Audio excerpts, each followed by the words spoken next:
교회 절기에 따르면 지난 주일이 성령 강림절이었습니다. 지난 주일에는 다른 외부에서 오신 목사님이 설교를 하셔서 성령 강림절 설교를 하지 못했습니다.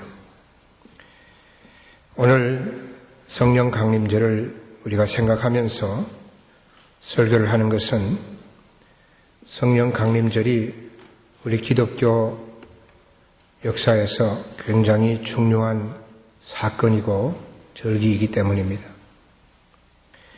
우리가 지키는 절기 가운데서 크리스마스와 부활절을 중요하게 여기고 성령 강림절은 두 개의 절기처럼 행사를 하면서 어찌 보면 지키지 않기 때문에 중요하게 여기지 않는 경향이 있습니다. 그러나 사실 성령 강림절도 부활절에 버금가게 중요한 절기라는 것을 우리는 기억해야 합니다. 왜냐하면 성령 강림절을 통해서 교회가 시작되었고 그리고 이스라엘 땅에 국한될 수밖에 없었던 복음의 역사가 성령 강림으로 전 세계에 퍼져나갈 수 있었기 때문입니다. 예수님께서 부활하시고 40일 동안 이 세상에 계시다가 감람산에서 성천하셨습니다. 성천하시기 전에 제자들에게 부탁하시기를 예루살렘을 떠나지 말고 아버지의 약속하신 것을 기다리라 하셨습니다. 요한은 물로 세례를 베풀었으나 너희는 성령으로 세례를 받으리라 하신 것입니다. 성령을 보내시겠다고 하는 약속의 말씀입니다. 성령을 보내시겠다고 하신 이 말씀은 예수님께서 십자가를 지시기 전에도 여러 차례 말씀하셨습니다. 내가 너희를 떠나지만 내가 다른 보혜사 성령을 보내겠다고 말씀하신 것입니다. 그 예수 그리스도의 약속이 오순절날 이루어진 것입니다. 오순절날 120명의 예수님을 따르는 무리들이 마가다락방에 모여 있었습니다. 그들은 기도에 전혀 힘썼습니다. 그때 하늘로부터 강한 바람 같은 소리가 있었습니다. 그 소리가 온 집에 가득했습니다. 굉장히 시끄러웠을 것입니다. 그리고 또 다른 현상이 있었습니다. 불의 혀처럼 갈라지는 것들이 120명 한 사람 한 사람 머리 위에 임했습니다. 다들 눈으로 보았습니다. 저것이 뭐지?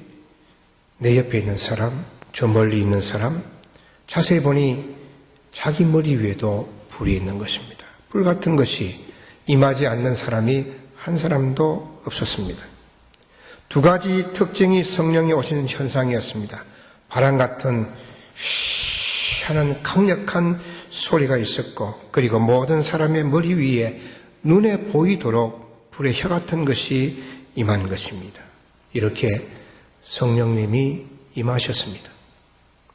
크리스마스처럼 인간의 육체를 입고 오시지 않으셨습니다. 사람의 눈에 보이지 않는 영이기 때문에 어떤 현상만 나타났을 뿐입니다. 그러나 120명의 사람들에게 성령이 강하게 임하신 것입니다. 성령이 120명의 사람들에게 임했을 때에 그들은 성령으로 충만하게 된 것입니다. 그리고 그들은 전혀 배우지 않는 언어를 구사하기 시작했습니다. 유대 절기라 수많은 사람들이 예루살렘에 움집해 있었습니다. 그리고 그들로 뛰쳐나갔습니다. 거리로 뛰쳐나가서 그들에게 하나님의 말씀을 전했습니다. 그런데 놀랍게도 예루살렘에 모인 모든 유대인들, 자기들이 사용하는 언어들이 다 다른데 자기들의 언어로 하나님의 말씀을 듣게 되는 것입니다. 다들 놀랐습니다. 어떻게 이런 일이 일어날 수 있는가? 신기하게 여겼습니다. 그러면서도 그 중에서 성령의 충만한 주님의 제자들을 조롱하는 자도 있었습니다. 저들이 술에 취해서, 저들이 새술에 취해서. 여러분, 성령께서 오셨습니다. 지금부터 약 2000년 전에 성령이 오셨습니다. 그런데 그 성령이 오늘 나에게 그 오신 것이 무슨 의미가 있는가 하는 것입니다. 120명의 예수님을 따르는 그 제자들에게 성령이 임한 그것이 오늘 지금 나에게 무슨 의미가 있는 것입니까? 다들 성령 충만하는데 성령은 어떤 분이시고 나에게는 어떤 분이시고 나는 그분과 어떤 관계에 있는가? 이런 질문을 우리가 해볼 수가 있을 것 같습니다. 예수님께서 제자들에게 내가 너희를 떠나는 것이 너희에게 유익이라 그렇게 말씀하셨습니다. 예수님께서 나는 이 세상을 떠나서 이제 하나님께로 간다, 저 하늘에 계시는 하나님께로 간다고 했을 때에 제자들이 근심을 했습니다. 그러나 예수님은 그 제자들에게 내가 떠나는 것이 너희에게 유익하다 하시면서 내가 떠나지 않으면 성령이 오시지 않는다고 말씀하셨습니다. 예수님께서 제자들과 함께 있는 것보다도 떠나는 것이 유익한 것은 성령이 오시기 때문입니다. 그렇다면 예수님이 계시는 것보다 성령이 오시는 것이 유익한 이유가 무엇인가요? 요한복음 14장 17절에 보면 그는 너희와 함께 거하심이요 또 너희 속에 계시겠습니다 그랬습니다. 성령께서 너희와 이렇게 함께 계시고 또 너희의 속에, 너희 마음 속에 계시겠다고 말씀하셨습니다. 성령의 존재 양식이 믿는 사람들과 함께 계시고 또 그 믿는 사람 속에, 그 마음 속에 계시는 것이다 하는 것입니다. 신비로운 성령님의 존재 양식입니다. 그런데 이 성령님이 거하시는 것은 지역을 넘었습니다. 우리 교회 성도들에게만 계시는 것이 아니고 지역을 넘어서 비행기를 타고 14시간을 가야만 도착하는 한국의 어느 교회의 성도들에게도 성령이 계시고 저 아프리카 어느 나라의 교회에도 동시에 계시는 것입니다. 그러나 예수님은 육체를 가지고 계신 분이시기 때문에 유대 땅이라고 하는 한 지역에 제한될 수밖에 없으셨습니다. 그래서 어느 지역에도 어느 나라에서도 동시에 계시는 성령님이 오시는 것이 유익하다고 말씀하신 것입니다. 여러분, 성령은 우리와 함께 계시고 또 우리 속에 계십니다. 우리 마음 속에 계십니다. 여러분의 마음 속에 지금 성령이 계십니까? 그것을 우리가 어떻게 알 수 있겠습니까? 예수 그리스도를 내 인생의 주인으로, 그분은 내 인생의 주인이셔, 내가 그분에게 복종하고 그분의 말씀대로 내가 순종하며 살 거야 라고 고백하는 사람들은 그 마음속에 성령께서 계시는 것입니다. 고린도전서 12장 3절 성령으로 아니하고는 누구든지 예수를 주시라 할 수 없느니라. 예수님을 주인이라고 말하는 것은 내가 하고 싶어서 내가 하려고 해서 할 수 있는 것이 아니라 성령께서 하라고 하시기 때문에 내가 할 수 있는 것입니다. 내 마음속에 계시는 성령이 어떻게 울렁울렁하게 내 속에서 역사하는지 나는 전혀 느끼지 못하지만은 내 입으로 예수님은 주인이세요. 그렇게 고백할 수 있는 것은 내 속에 성령께서 그렇게 말씀하라고 하시기 때문입니다. 예수님께서 성령께서 오셔서 죄에 대하여 책망하실 것이라고 말씀하셨습니다. 내 속에 계시는 성령께서 죄를 책망하십니다. 그래서 내가 죄를 지었을 때에 마음이 불편하고 힘들고 고통스럽습니다. 이거 어떻게 좀 해결이 안 될까? 굉장히 불편하죠. 또한 내가 하나님의 뜻대로 말씀대로 살지 못할 때에 마음속에 책망이 찾아옵니다. 너 어떻게 그렇게 살 수 있어? 자기 속에 스스로 자기에게 질문합니다. 너 그렇게 살아서 되겠느냐라고. 자기 스스로의 책망의 말이 마음속에서 들려옵니다. 그것은 내 속에 성령께서 계시기 때문입니다. 예수님께서 성령이 오시면 모든 것을 가르치시고 주님의 말씀하신 것이 생각나리라 말씀하셨습니다. 요한복음 14장 26절에 보면 보혜사 곧 아버지께서 내 이름으로 보내실 성령 그가 너희에게 모든 것을 가르치고 내가 너희에게 말한 모든 것을 생각나게 하리라. 성령께서 우리를 가르치십니다. 성령께서 예수님께서 하신 말씀을 생각나게 하십니다. 성경을 읽으면 단순히 그 내용을 우리가 읽어 나갑니까? 소설책 읽듯이 이 사건이구나, 참 재밌네. 솔로몬 참 지혜롭구나. 다윗 이런 사건 아들에게 피해서 도망다니구나. 이런 하여튼 사건 아무런 의미 없이 그냥 그 사건으로 이해하고 넘어갑니까? 아니면 그 사건과 그 말씀 속에 깨달음이 있습니까? 이거구나, 이게 맞아 하는 그런 마음에 성경을 읽을 때 여러분 동의가 생깁니까? 아니면 이 말씀이 참 좋아, 내 마음이 정말 평강이 찾아와, 참 좋다, 이런 생각이 드십니까? 그러면 성령께서 여러분을 가르치시는 것입니다. 우리가 설교를 들을 때에 그냥 듣는 것이 아니고 그 설교에 우리가 은혜를 받습니다. 그렇구나, 깨닫게 하시고 그렇게 살아야지, 오늘 주신 말씀대로 내가 오늘 이제 한 주간 살아야지 라고 하는 결심을 하게 하시는 분이 나의 의지가 아니라 내 속에 계시는 성령이신 것입니다. 진리 가운데로 성령이 우리를 이끌어 가시는 것입니다. 진리를 지키도록 결심하게 하시는 분이 성령이십니다. 사랑하는 성도 여러분, 성령님께서 여러분의 마음속에 계십니까? 이것을 우리는 성령의 내주라고 합니다. 성령이 내 속에 계시는 사람은 구원받은 사람이고 또 하나님의 자녀고 성령 세례를 받은 것입니다. 여러분 혹시 마음속에 성령께서 계시다라고 하는 그런 증거가 없고 마음에 확신이 없다고 한다면 구하시기를 바랍니다. 성령을 사모하고 구하세요. 성령께서 여러분의 마음속에 들어오시게 되는 것입니다. 오순절 성령 강림을 체험한 120명의 주님을 따랐던 무리들은 다 성령의 충만함을 받았습니다. 이들은 그들의 마음속에 성령께서 들어오셨고 그리고 성령 충만함을 받은 것입니다. 성령이 내 마음속에 들어오시는 것과 성령 충만은 또 다릅니다. 성령이 내 속에 들어오시는 것은 일회성이죠. 그러나 성령 충만은 날마다 반복됩니다. 성령 충만 한번 받으면 끝이 아니고 계속 받아야 합니다. 충만하다가 다 없어지게 됩니다. 그래서 다시 받아야 하는 것이죠. 여러분, 충만이라고 하는 헬라어로는 플레스테산이라고 하는 단어인데 여러 가지 뜻이 있습니다. 성령 충만하다, 그것은 성령의 지배를 받는다는 뜻입니다. 성령의 지배를 받는다. 술에 취한 사람은 술의 지배를 받는 것이죠. 돈에 매여 있는 사람은 돈의 지배를 받는 것이죠. 권력을 의지하는 사람은 권력의 지배를 받는 것입니다.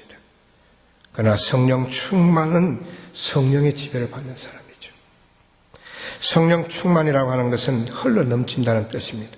다른 사람에게 내가 성령 충만하면 그것이 그걸로 끝나는 것이 아니고 나에게 끝나는 것이 아니고 다른 사람에게 영향을 끼치는 것입니다. 다른 사람도 성령 충만을 받도록 그렇게 영향을 미친다는 것입니다.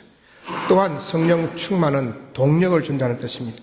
돛을 단 배가 바람을 받아서 힘차게 나아가듯이 힘을 받는다는 그런 뜻입니다. 능력을 받는다는 뜻이죠.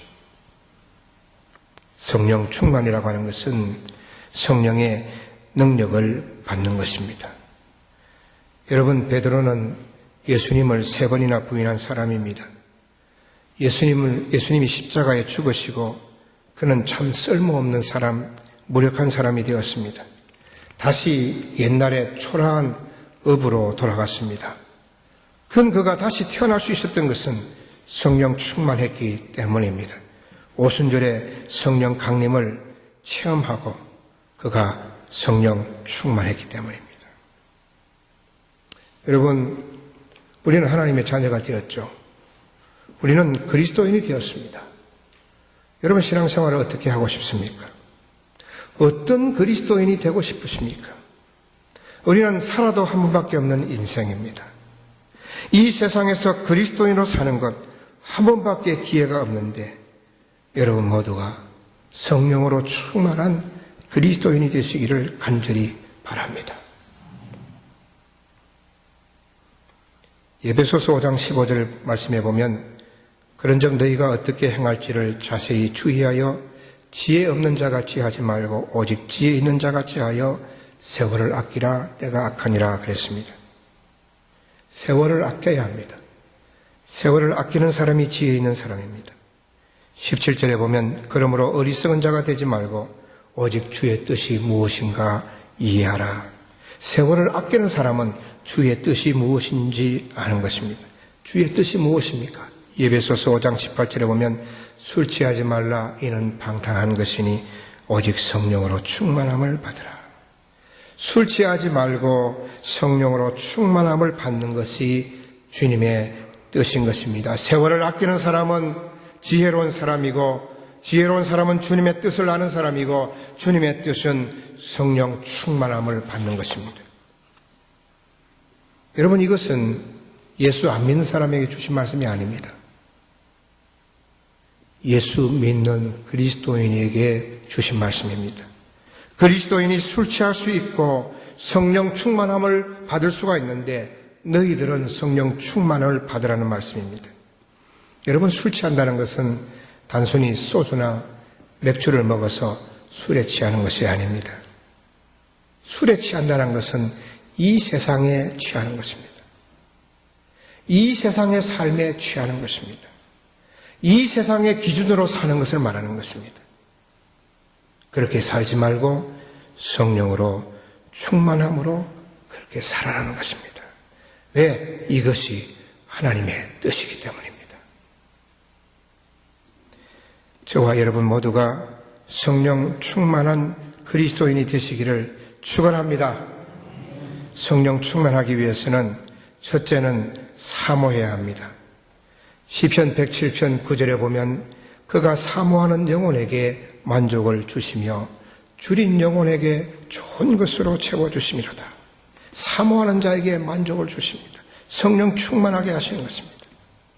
여러분, 사모하는 사람의 특징이 무엇입니까? 우선순위입니다. 사모하는 사람의 특징은 우선순위입니다. 무엇을 내 인생의 우선순위로 두고 사느냐 하는 것입니다. 우선순위에 따라서 자기가 제일 우선으로 생각하는 것에 따라서 1등으로 내가 먼저 해야 되겠다 생각하는 그대로 행동하게 되어 있습니다. 우선순위는 그 사람에게 가장 중요한 것입니다. 가정이 우선순위입니다. 직장이 우선순위가 될 수 있습니다. 자녀가 우선순위가 될 수가 있습니다. 그러나 그리스도인의 우선순위는 이 모든 것이 아닙니다. 그리스도인의 우선순위는 성령 충만입니다. 성령 충만이 여러분의 우선순위가 될 때에 성령 충만을 받을 수가 있는 것입니다. 두 번째는 기도하는 것입니다. 간구하는 것입니다. 간절히 구하는 것입니다. 누가복음 11장 13절에 보면 너희 하늘 아버지께서 구하는 자에게 성령을 주시지 않겠느냐. 하나님께서는 구하는 자에게 성령을 주십니다. 구해야 합니다. 간절히 구해야 합니다. 그럴 때에 우리는 성령 충만을 받을 수가 있습니다. 오순절 성령 강림 때 성령 충만을 받은 사람들은 한 곳에 모여서 같이 연합해서 간절히 기도했습니다. 그랬을 때 그들은 성령의 충만함을 받은 것입니다. 사랑하는 성도 여러분, 간절히 구하십시오. 성령 충만을 구하십시오. 우리가 받지 못하는 것은 구하지 않기 때문입니다. 세 번째로 말씀을 들어야 합니다. 사도행전 10장에 보면 고넬료 가정에 성령이 임한 사건이 나옵니다. 베드로가 고넬료 가정에 모인 사람들에게 하나님의 말씀을 복음을 전했습니다. 그랬을 때에 성령이 그들에게 임했습니다. 하나님의 말씀을 들을 때에 성령이 임합니다. 성령 충만하게 되는 것입니다. 설교를 사모해서 들으십시오. 성경의 말씀을 열심히 읽으십시오. 성령 충만하게 되는 것입니다. 여러분, 2000년 전 마가다락방에 모여있던 120명의 사람들에게 성령이 임했습니다. 그들은 완전히 다른 사람이 되었습니다. 다른 인생을 살았습니다. 그들을 통해서 예수님의 복음이 전 세계로 퍼져나가게 되었습니다. 이 성령 강림, 이 사건이 오늘 나에게 어떤 의미가 있습니까? 나에게 어떤 도전을 줍니까? 성령 충만에 대한 갈망이 생깁니까? 여러분, 사모하시기를 바랍니다. 내 삶의 우선순위를 성령 충만에 한번 두어보시길 바랍니다. 기도하십시오. 기도하는 자는 반드시 성령 충만을 받게 되고 하나님의 말씀을 사모하고 들으십시오. 말씀을 들을 때에 충만하게 되는 것입니다. 2000년 전에 오순절 성령 강림 사건이 오늘 여러분의 사건이 되시기를 바랍니다. 그래서 성령 충만한 정말 능력 있는 그리스도인으로 이 땅에서 사는 저와 여러분 되시기를 주님의 이름으로 축원합니다. 기도하겠습니다.